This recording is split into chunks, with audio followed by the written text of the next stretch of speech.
Fala pessoal, sejam muito bem-vindos a mais um TrioCast, que é o podcast que fala sobre empreendedorismo por trás da medicina, com Alexandre Nishimura, Alfredo Lara e Diego Campos.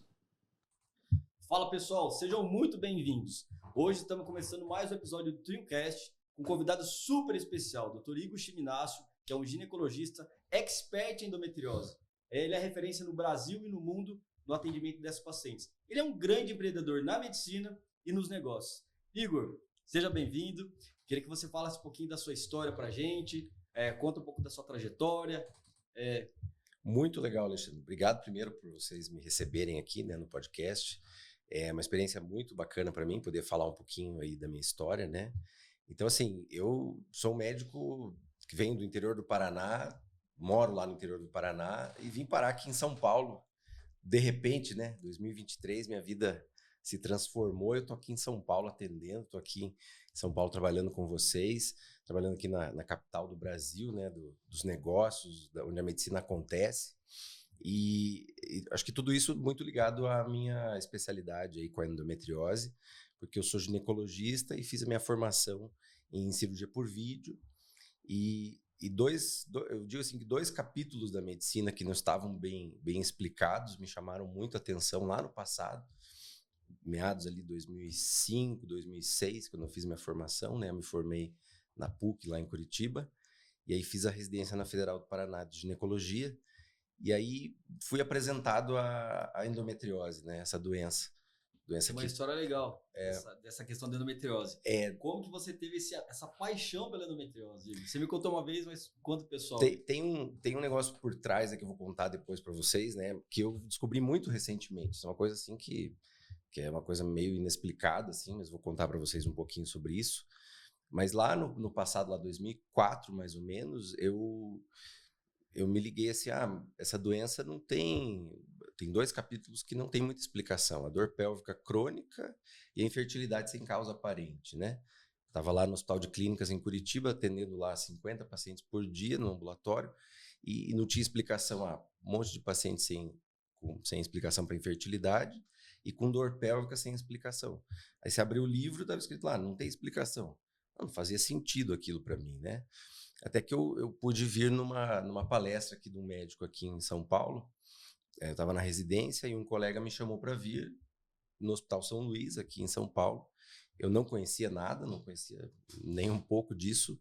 E aí esse colega me chamou para vir. Eu até estava na residência, estava meio apertado, meio apurado, não tinha como vir. Ele falou, não, eu te pago a passagem, o hospital vai pagar e tal. E beleza, eu vim. E era com um médico francês, Dr. Arnaud Vattier. E ele falou para nós assim, não, a endometriose está errada, a endometriose é assim, não é o que vocês pensam.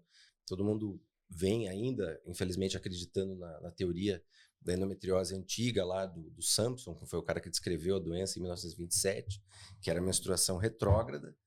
E esse cara falou para nós, não, a endometriose é um pouco diferente, é uma outra coisa, ela é a principal causa da dor pélvica crônica, e me acendeu uma luz, eu tenho que estudar essa doença, vou seguir minha formação nisso, né?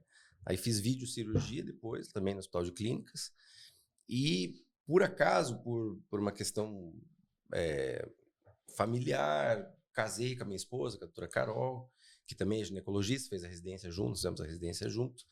Ela foi para Ribeirão Preto fazer na USP imagem e eu fiquei fazendo vídeo em Curitiba. E por questões nossas, né, matrimoniais, a gente acabou morando... Seu sogro é ginecologista também? Meu sogro é ginecologista em Pato Branco há 40 anos.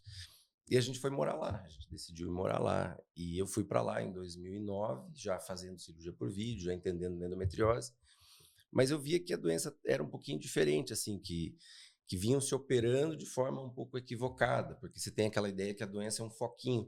Todo mundo já ouviu falar do foquinho da endometriose, né? Mas esse conceito ele é um pouco equivocado, porque o foco da endometriose é o que você vê na superfície do peritônio, na barriga, no abdômen da paciente. Mas, na verdade, a doença ela não está ali da idade adulta para frente, ela está ali desde que a mulher nasceu.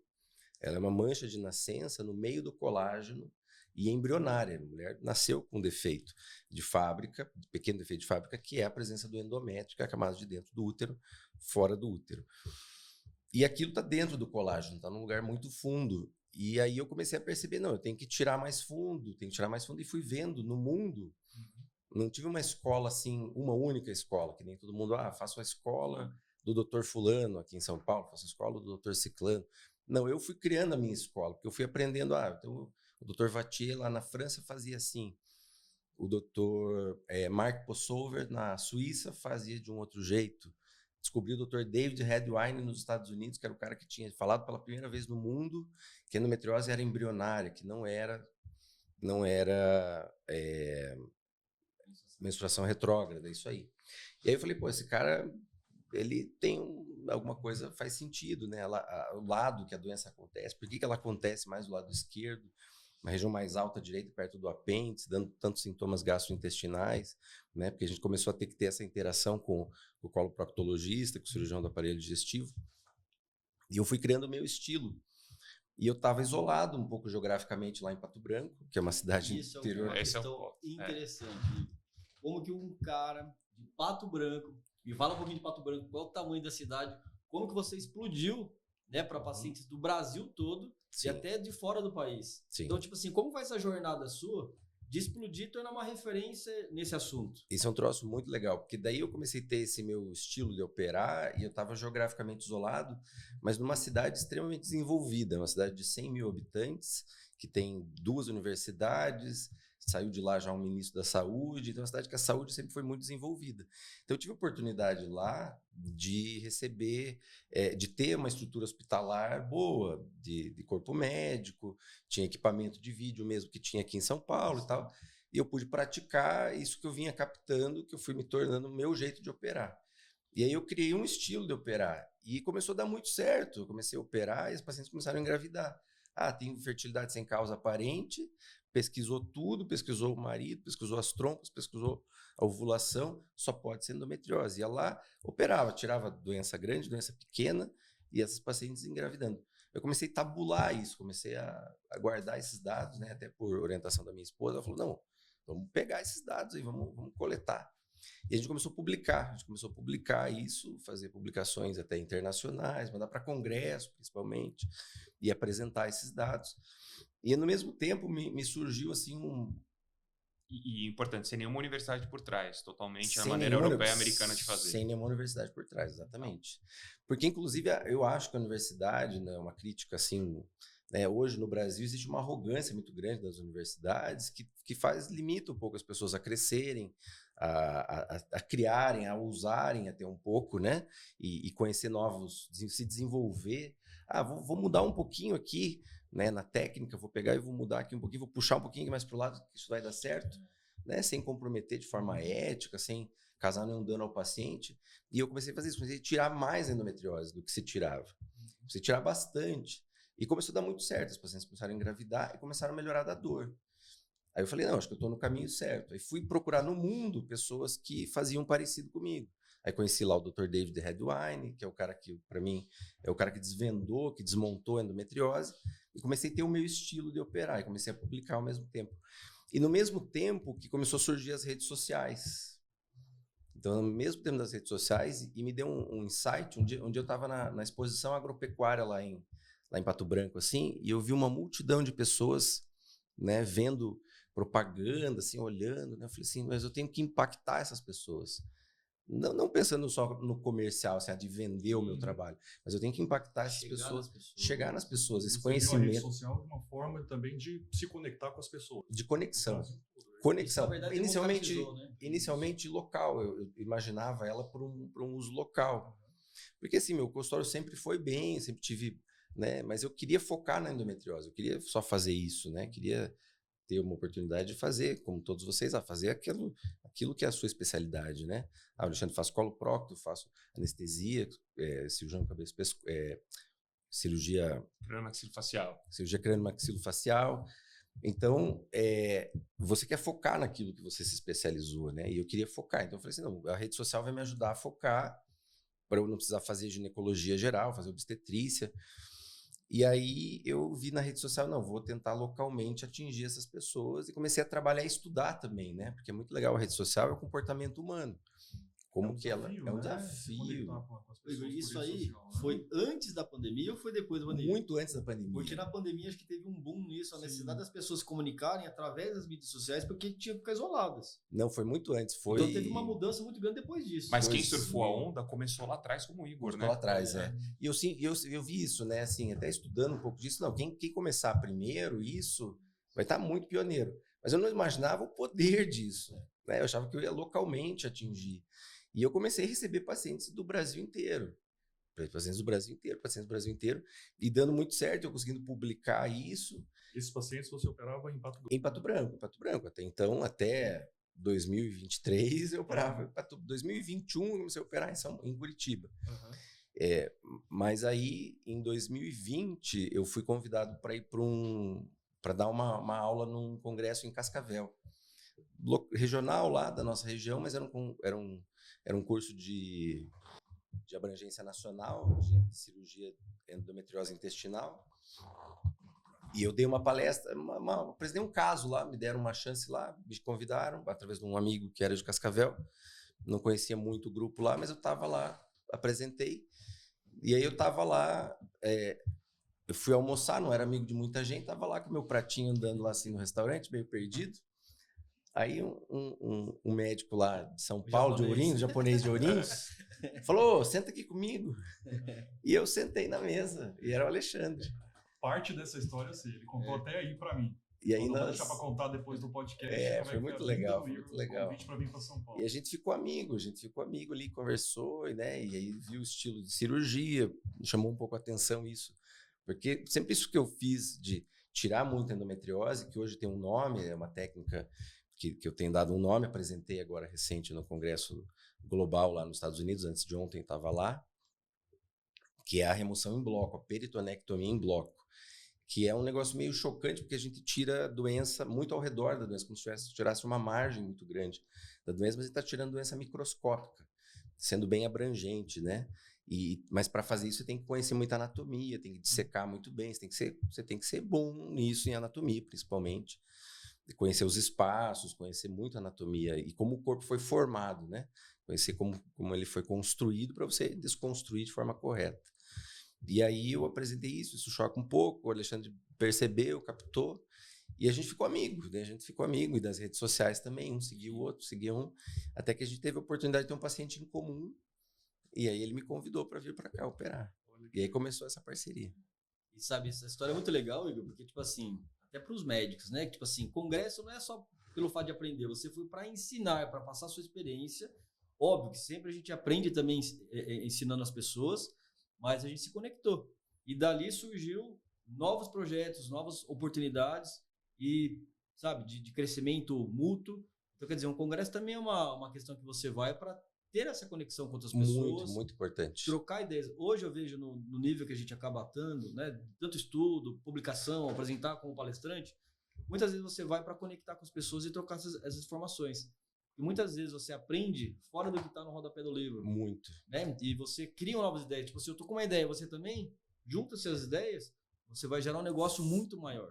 Não, e isso tem um impacto no final que é para o paciente, para a melhoria da medicina, né? Para desenvolvimento. É assim que a medicina se desenvolve. Muito interessante, eu estava no congresso lá nos Estados Unidos, lá em Nashville, né? Foi um congresso global da AAGL. A AAGL é a Associação Americana de Ginecologia Laparoscópica, que mais publica. Tem a JMIG, que é a maior revista mundial da endometriose, e eu pude apresentar duas aulas esse ano passado apresentei 2 aulas, esse ano de novo, e aí eu conheci das redes sociais uma médica americana, a doutora Shanti, e ela me seguia no Instagram, vendo as minhas cirurgias, e eu já seguia ela há muito tempo, porque eu acho ela muito boa, e ela fala de peritonectomia, remoção em bloco, e ela fala um negócio que eu falo há muitos anos, que a endometriose parece um marmoreio, que ela parece um marmoreio no meio do tecido, né? E eu falo isso, eu acho que eu me inventei isso e tal, aqui no Brasil só eu falo, os médicos me perguntam, mas de onde é que você tirou isso? Isso não está na literatura médica, né? Mas é uma impressão que eu tenho do tecido doente, que parece um mármore, um mesclado de doença, causa hematomas e fibrose. E aí um dia na rede social eu vi ela postando, ela postou lá, ela mostrando uma cirurgia, mais ou menos que nem eu faço, umas postagens parecidas. Ela, ó, aqui eu tô vendo um marmoreio, um marble, né? Marble of disease.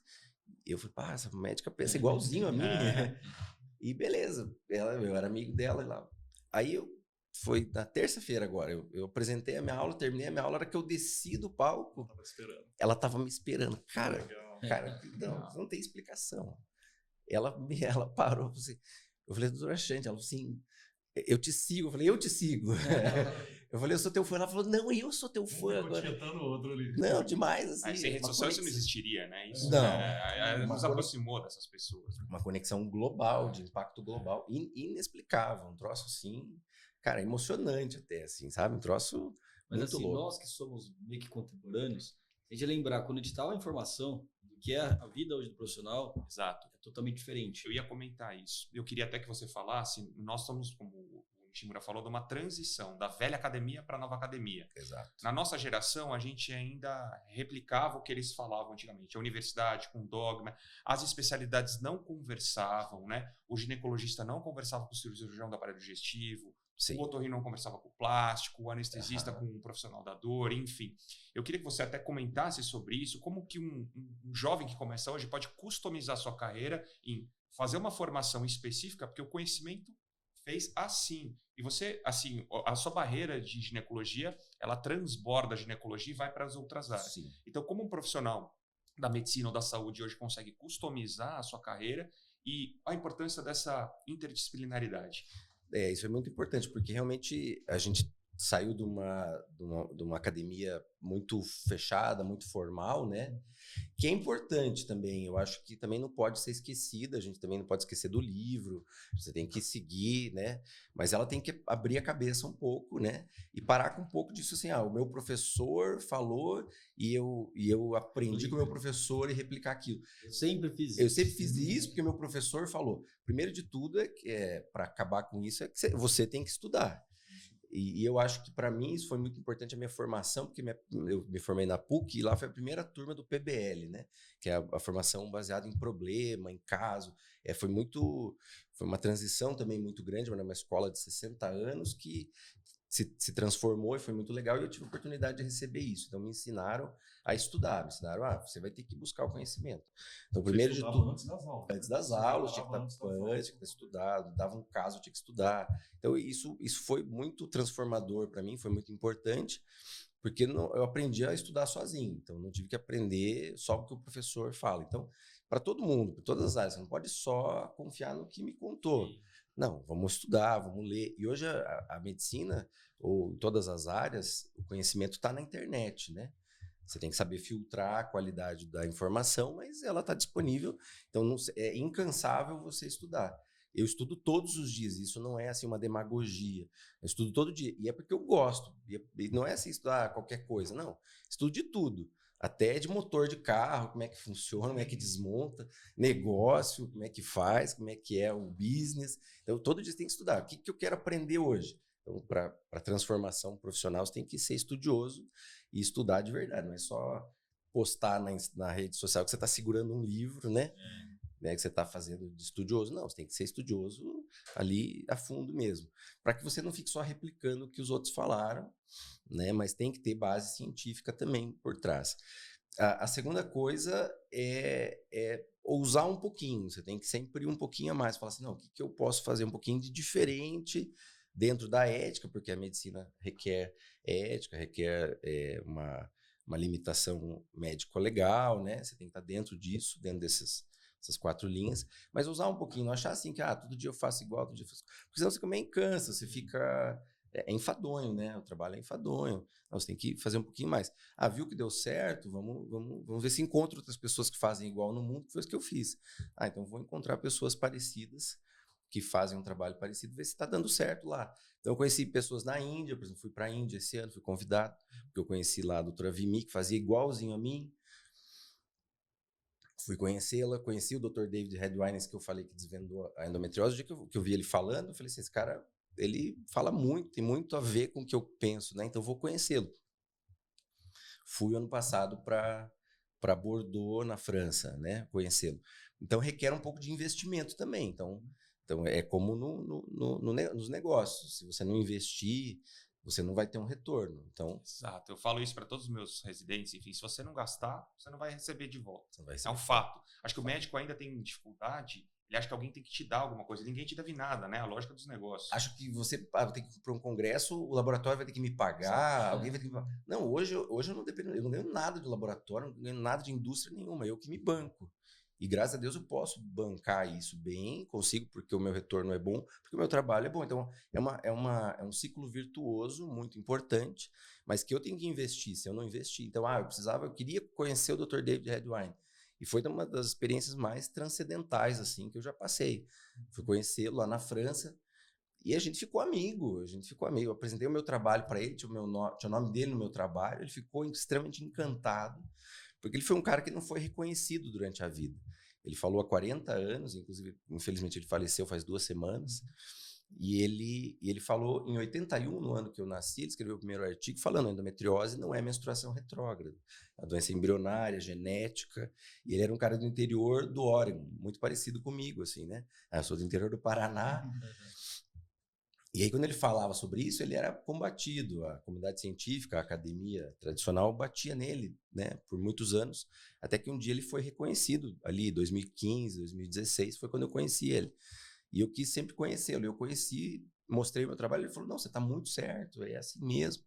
E a gente ficou amigo, ele inclusive escreveu um artigo para o meu site. Eu tenho um site atualmente de pesquisa de medicina, que chama WHR, nós temos um instituto de pesquisa, Women's Health Research, que é focado na endometriose, uma colaboração internacional, que o Dr. David Redwine era o principal colaborador. E a gente criou essa amizade e o pensamento era muito igual, e vários outros médicos, e através disso eu fui parar na Índia esse ano, né, recebi um convite de ir lá palestrar, falar sobre a peritonectomia, sobre a remoção em bloco. Então, se você realmente investe, eu podia ter ficado em casa no ano passado, era caro para ir para a França e tal. Quero agradecer minha esposa, a Carol, que foi doente, inclusive, né, contei para o Alexandre. Ela tem uma doença inflamatória intestinal, teve uma crise depois do Covid, e era a véspera da gente ir para a França.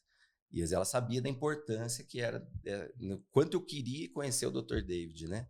E ela foi meio doente, nós fomos para Paris, ela ruim, tomando sopa, ficou no hotel para a gente ir para Bordeaux, as crianças junto, porque eu gosto muito de levar as crianças junto, né? Eu fui para o congresso agora, também as crianças foram junto.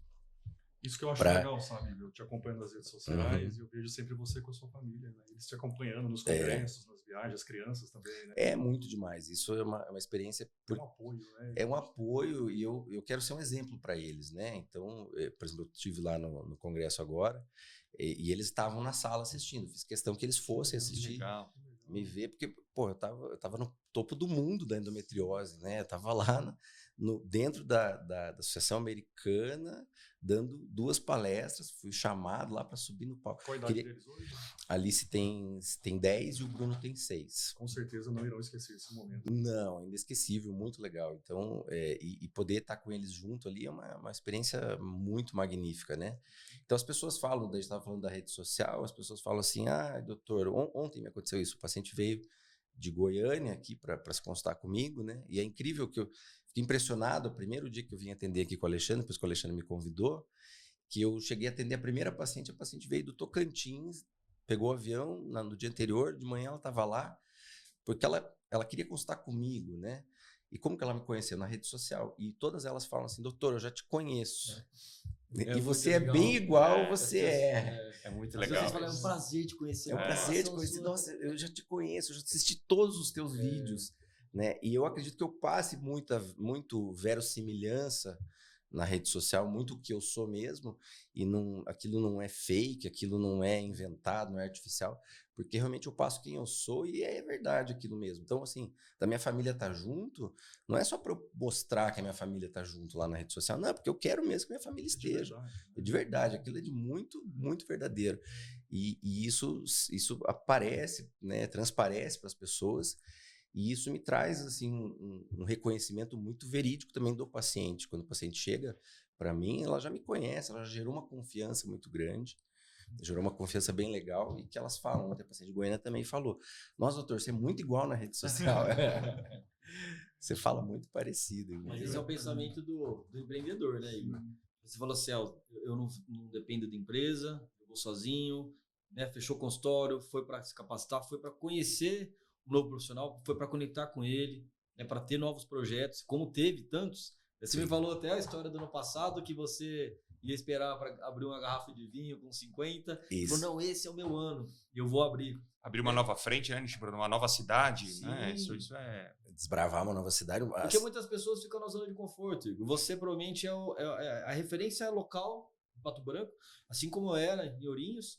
E assim, eu falei, não, eu não quero ser, vamos dizer assim, a cabeça da sardinha, eu preciso ser tubarão. Exato. Então vamos para frente. Uhum. Percebendo assim que não que a cidade ficou pequena para mim, mas eu vendo assim que o tamanho desse trabalho, o impacto que esse trabalho que eu venho fazendo é tão grande na vida das pessoas, é tão forte. Pacientes com 10 anos de infertilidade, sem descobrir uma causa, passado por 20 médicos, 4, 5, 10 fertilizações, sem ter uma resposta. Por que não conseguia engravidar? Por que tinha aquela dor? Por que o casal não consegue ter uma relação porque tem dor? E você tirar aquilo, tirar a dor e entregar o bebê para aquela mãe, e por muito tempo eu ainda tenho algumas pacientes que eu cuido delas como grávidas, que elas não me deixam. Tá difícil, eu não tô dando conta, mas elas não me deixam. Ontem à noite eu cheguei em casa cansado, o Alexandre deixou no hotel, era quase 11 da noite, que eu terminei atendimento lá no Vila Nova, e eu cheguei no hotel, primeira mensagem que eu vi, a paciente estava grávida. Você postou isso, que eu vi. Eu falei sobre isso na postagem, porque foi realmente, eu liguei para ela, eu falei assim, você pode me ligar? Ela falou, pode. E a gente conversou por telefone. De tão emocionante que é aquilo, e isso não tem preço. Então, isso é um troço de uma magnitude que é muito potente, né? Então, eu quis estender isso para o Brasil, né? Até pacientes de fora, tenho recebido pacientes de fora, tem uma paciente da Irlanda que também veio, ela é a família brasileira, ela vai ganhar o bebê comigo lá. Então, fenomenal. É uma coisa fenomenal, uma coisa assim, de um impacto muito grande, né? Emocionante demais. Então, eu quis estender isso, e acho que tinha capacidade de estender, e eu fui assim, abraçando esse desafio, porque me amedrontava um pouco, São Paulo me amedrontava um pouco. Você fala, pô, mas essa cidade desse tamanho, é a cidade dos grandes professores da endometriose, né? Isso me amedrontava um pouco, mas não tem problema, vamos encarar o desafio. E assim, meu Deus, não tem nem como dizer isso, né? Tem que agradecer ao Alexandre, assim, não tem nem como agradecer. Já falei para ele, isso não tem. Isso é mérito seu. Não existe palavra, não existe o que eu possa, né, fazer para agradecer. A gente conversa bastante que não existe coincidências, né? As pessoas vão se conectando. Eu acredito muito. Hoje é por um propósito. Eu acredito que essas conexões ocorram de forma muito por vibrações que realmente se aproximem, né? Igor, né? Tipo assim, aquele até da história lá. Tipo assim, eu falo assim, não acredito que era aquilo que ele sentiu de importante. Eu ter convidado ele, cara. Tipo, né? Eu faria com qualquer outra pessoa pra estar junto, porque a gente tá ali e vê, pô, tão perdido. Senta aqui, vamos conversar. Vamos conversar. Pô. Uma conexão que surgiu ali, né? Sim. De forma informal, né? E o legal perceber também, participar disso tudo, é que tem a conexão fora do centro cirúrgico, e hoje a gente tem a conexão dentro do centro cirúrgico. Aliás, daqui a pouco a gente tem cirurgia juntos. Daqui a pouquinho nós temos cirurgia juntos. E a conexão é a mesma dentro do centro cirúrgico. Muito conectado. É de verdade. É de verdade. É de verdade. Os pacientes sentem isso, né? Sentem. E a gente brinca, né? Eu falo com os meus amigos também que a gente não pode barrar o talento. De repente, você que está lá tenta... Isso é meio comum nos meios profissionais. Você tenta barrar um talento lá, porque, olha, ele vai roubar o meu mercado. Esse talento é igual água, ele vai fluir, vai te dar a volta. Então, é melhor você criar essa conexão. Mas assim, o que é importante também nesse sentido, que eu lido com residência médica, né? Nós temos residência médica lá, que criei também, foi um desafio que eu não queria. Eu pensava nisso, mas eu vou criar concorrente para mim? Não vai jamais criar concorrência. Mas muitas vezes o profissional que está no mercado saindo agora, ele quer o estrelato também das redes sociais. Eu sofro um pouquinho com isso, que eles querem ser o Dr. Igor, né? Eu sofro muita imitação. Tudo bem, tudo certo, vai ter imitação. E eu fui no estúdio no Museu da Coca-Cola lá em Atlanta, agora nos Estados Unidos, E lá no museu mostra bem isso, as limitações que a Coca-Cola sofreu durante a vida. Tem uma ala só sobre isso, né? Que a Coca-Cola é a Coca-Cola, mas ela sofreu imitação durante a vida toda, né? E a história toda dela. E eu sofro imitações também, não tem problema. Mas por quê? Porque muitas vezes eles querem ter o estrelato que eu tenho, mas sem ter estudado o que eu estudei. Então, é necessário que você também... Tem que ser de verdade, né? Tem que ser de verdade. Né? É um caminho trilhado, é um trilho que você corre. Né? Eu fiz muito obstetrícia, fiz muito plantão. Você rala, você rói o osso também. Tem que roer o osso. Tem que ter uma base por trás de tudo isso. Não surge de uma hora para outra. Fora da medicina, o que você gosta de fazer? Viagens, os seus negócios, eu sei que você tem bastante negócios aí. Assuntos que você se interessa. Como que você, na verdade, tipo assim, falou, pô, eu tô ganhando dinheiro, eu vou investir onde? Né? Porque médico, tipo assim, tá começando, começa lá, compra um carro, vai não sei o quê. Sim. Como que você faz essa gestão, né? Porque você é um exímio empreendedor. Como que você direciona seus investimentos? Como que você é fora da medicina? A minha cabeça não para, né? Primeiro, assim, que... Acho que nós quatro paramos, né? Eu durmo pouco, né? Eu durmo pouco, dormi tarde. Dormir pra quê, né? Dormir pra quê, né? Tem que pensar, tem que ter cabeça de noite, tem que trabalhar para várias coisas, né? Tem que ler, tem que estudar outras coisas. E eu gosto muito de muitas outras coisas, assim. A medicina é o principal, né? É o principal, focado nisso. Acordo, vou dormir pensando em endometriose, só penso nisso, mas também, né, gosto muito de outras coisas. E o principal que eu gosto é o mercado imobiliário. Eu gosto muito do mercado imobiliário. Eu invisto muito no litoral de Santa Catarina. Não sei se vocês conhecem a região, o Alexandre tem familiar lá em Camboriú. Aquela região ali é uma região que estourou muito assim, no mercado imobiliário nacional. E eu estudei isso também. Fiquei de olho, eu quero investir. Eu tinha um apartamento lá na minha cidade que estava alugado a quase nada. Vendi, ele estava com o dinheiro na mão. Falei assim, o que eu vou fazer com esse dinheiro? Pôr no banco, vou gastar, vou comprar um carro, vou pesquisar. Pesquisei lá, Itapema estava tendo maior crescimento imobiliário do país, o valor do metro quadrado é o que está valorizando. Fui lá, comprei um apartamento na planta. Daí fui pagando. Falo que a gente tem que ter um boleto. Se não tiver um boleto, você não cresce, né? Aí você tem aquele boleto, aquela obrigação. Fui pagando, deu 2 anos, terminou. Vendi pelo dobro do preço que eu tinha comprado. Comprei para isso, não comprei para ter, né? E aí de 1 eu fiz 2, 2 eu fiz 3, já fiz 6. E aí agora tem um lá que agora vou usufruir. Minha mãe mora lá, né? Pois minha mãe mora lá. Minha mãe tá morando lá de frente pro mar agora, que ela merece, né? Todo reconhecimento do mundo. E ela tá lá morando e eu fui investindo e tenho esses investimentos lá. Gosto de terreno, sabe? Ver um terreninho também, ver uma visão para aquilo, né? Penso que tem alguns outros negócios empresariais também que já estão em andamento. E estou construindo a minha clínica também em Pato Branco, né? Então, apesar da minha vida ter dado esse boom, estou aqui em São Paulo, vou estar cada vez mais aqui em São Paulo.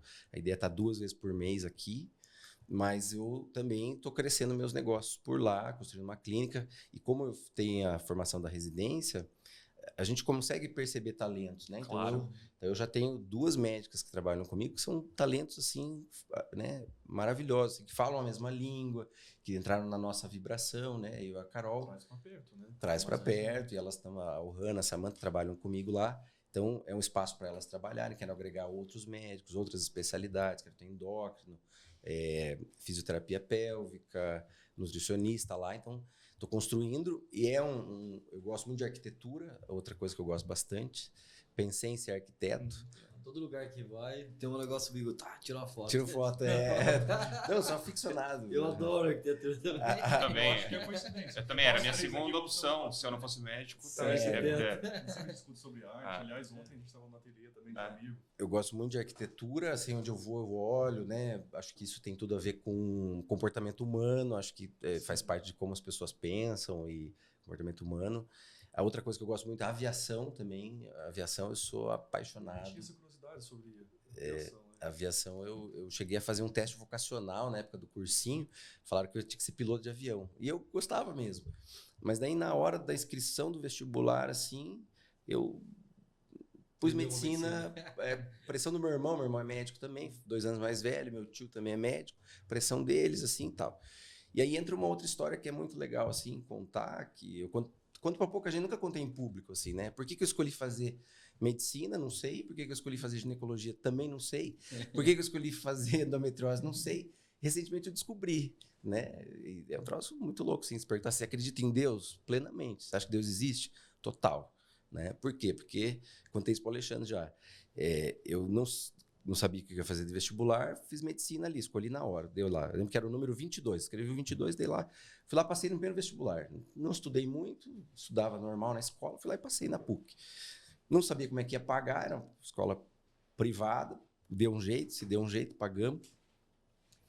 Aí ia fazer ortopedia, gostava de fazer ortopedia e tal, fazer ortopedia um dia atendendo um parto no estágio do 6º ano, atendi um parto, falei, é isso que eu quero fazer da minha vida. Fui atender o parto. Gostei, não, fazer ginecologia. Passei na primeira residência na Federal do Paraná. Tô lá na Federal do Paraná, sem saber muito o que ia fazer. Tive essa oportunidade de conhecer esse médico francês. Vou fazer videocirurgia. Na videocirurgia, não, tá errado. Estavam cauterizando foquinho de endometriose. Falei, não, isso tá errado. Tem que mudar isso e fazer diferente. Fui lidar com endometriose, estudar endometriose e tal.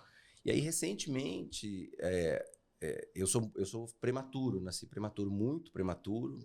Nasci em Londrina, morava numa cidade do interior do Paraná, em Mamborê, no interior do Paraná.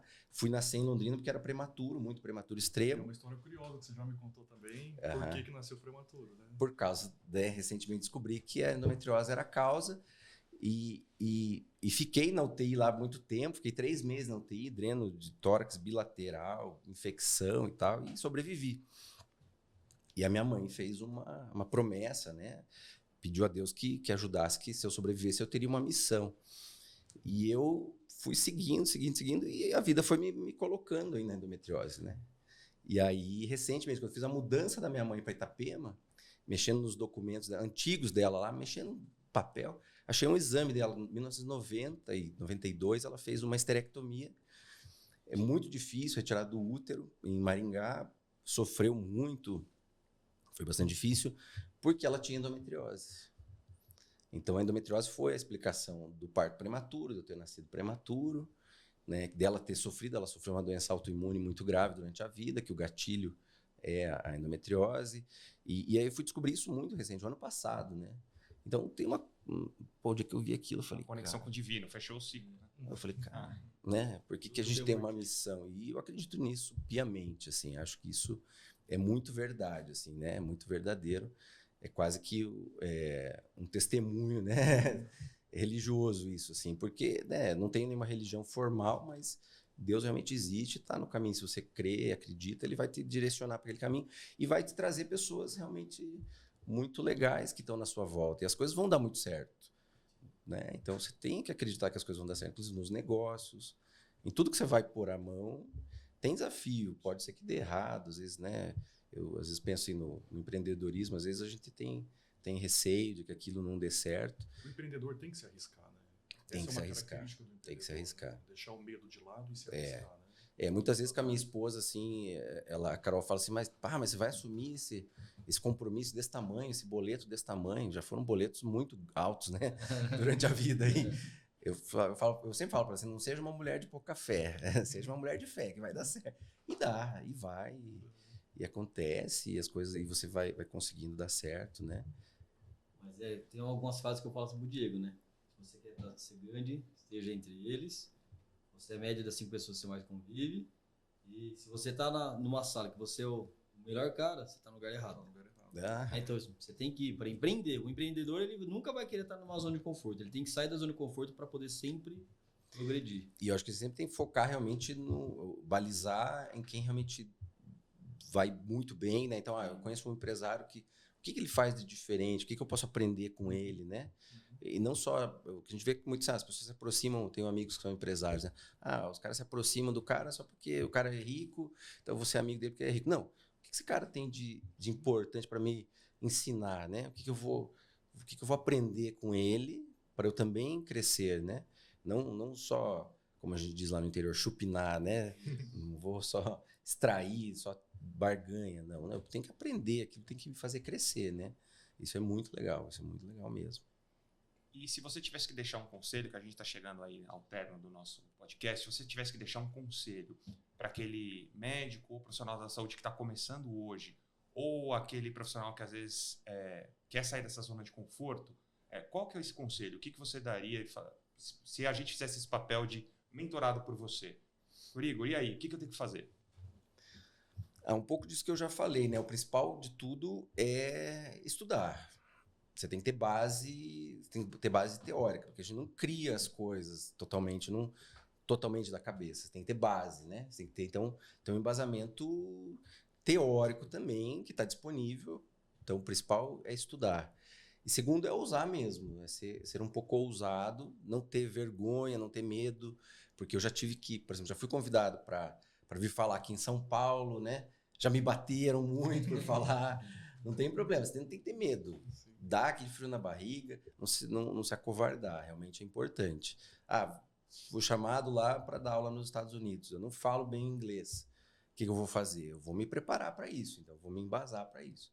Acho que o embasamento teórico, ousar, se expor também na rede social é importante, mas se expor não só assim, querer só demonstrar glamour, mas demonstrar quem você realmente é, sem ser bem verdadeiro, assim, né? Bem verdadeiro. Dosar isso também, né? É importante dosar isso, mas é se expor. Não, vamos gravar um vídeo. Se você tem conhecimento daquilo, fale sobre aquilo dentro da sua área, se você realmente demonstra. E as pessoas estão sedentas por esse conhecimento, por conteúdo, né? Demonstrar conteúdo, isso é o principal. Então, seria o resumo estudar, ousar, né? Ter coragem de empreender para poder ser um grande empreendedor. E demonstrar isso, mostrar para o mundo isso, porque não adianta você também dar cara a tapa. Vai apanhar, né? Porque se você vai apanhar. Eu, nas redes sociais, por exemplo, eu fui muito criticado por muitos anos, que eu estava na rede social, era o primeiro, pioneiro. Mas o que está se expondo? Olha o tipo desse cara, Hoje, todo mundo segue a escola do Dr. Igor. Eu faço muito vídeo no carro, eu gosto de fazer vídeo no carro, né? Porque a acústica é boa e fica próximo aqui, a pessoa vê um pouco do teu dia a dia, e é o tempo que eu tenho, né? Aí agora eu vejo as pessoas fazendo vídeo no carro. Aqueles que me criticavam. Tá tudo certo, fazendo escola, tá tudo certo. Muito obrigado pela oportunidade de estar aqui, achei muito legal esse bate-papo, né? Muito, muito obrigado mesmo, vocês são pessoas incríveis. E aquilo que você falou, Diego, é uma conexão fora, dentro, né, do centro cirúrgico, porque dentro do centro cirúrgico também é importante falar que quando a gente está lá dentro, a gente está altamente focado, né? E a aviação tem muito a ver com isso, eu sempre falo até para os pacientes, né? Para que uma cirurgia para dar certo tem que ser muito igual à aviação, você tem que estar focado, tem que ter um começo, ter um fim, você tem que estar o tempo todo ligado, um checklist, né? Um passo a passo que não pode ser esquecido.